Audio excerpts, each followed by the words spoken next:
So, hi guys. Kakain ako ng mangga. So, meron akong biniling alamang. Nakalagay lang sa sachet. Then, lalagyan ko yan ng 2 sili.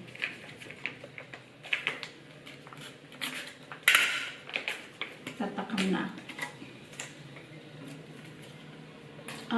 Okay. So, ito na yung alamang.